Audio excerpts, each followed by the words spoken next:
Hello viewers, মধ্যরাতেই গানের তালে তালে গাড়ি চালিয়ে সমালোচনার মুখে পড়েছেন চিত্রনায়িকা পরীমণি। ঢাকায় সিনেমার আলোচিত নায়িকা পরীমণি ব্যক্তিগত নানান জীবনেই কিন্তু সোশ্যাল মিডিয়াতে সবসময় শেয়ার করে থাকেন তিনি। সামাজিক যোগাযোগ মাধ্যমে বেশ সরব থাকেন তিনি। এজন্যই তার অধিকাংশ খবরের খোঁজ পাওয়া যায় ফেসবুক এবং তার ইনস্টাগ্রাম থেকে। তাই কেরিয়ারের চেয়ে ব্যক্তিগত জীবন নিয়েই চর্চায় থাকেন পরীমণি। এতে অনেক ক্ষেত্রেই নানা আলোচনা সমালোচনা সৃষ্টি হওয়ায় অভিনেত্রীকে নিয়ে।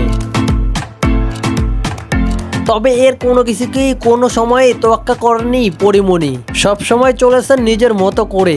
স্বামী শরীফুল রাজার সঙ্গে বিচ্ছেদের পরেই 2 সন্তান নিয়ে নতুন করে সংসার সাজিয়েছেন তিনি। নিজের জীবন দ্বারায় আগের চেয়ে কিছুটা পরিবর্তন আনলো ফির আলোচনায় আসলেন এই অভিনেত্রী। বুধবার সামাজিক যোগাযোগ মাধ্যমে একটি ভিডিও শেয়ার করেন পরী। ওই ভিডিওতে দেখা যায় মধ্যরাতেই তুষার শাড়ি পরেই বেশ সাজগোজে স্টিয়ারিং হাতে গাড়ি চালাচ্ছেন পরীমণি।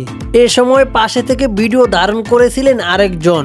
গাড়ি চালানোর সময় ক্যামেরার দিকে তাকিয়ে পরীমণিকে চোখ মারতেও দেখা যায়। সেই ভিডিওতে গানের তালে শরীর জাগাতেও দেখা যায় পরীমণিকে।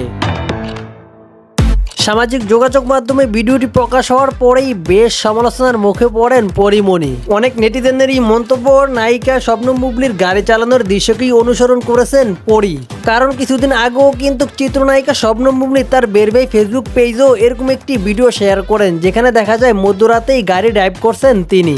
একজন কমেন্ট করেছে, আপু ভালো করে ড্রাইভ করুন, হাত ছাড়বেন না, অ্যাক্সিডেন্ট হতে পারে। আবার কারো কারো মন্তব্য, মা হওয়ার পরে কোনো পরিবর্তনই নেই, যেই লাউ সেই কদু। আরো নানান মন্তব্য করেছেন তাকে ঘিরে।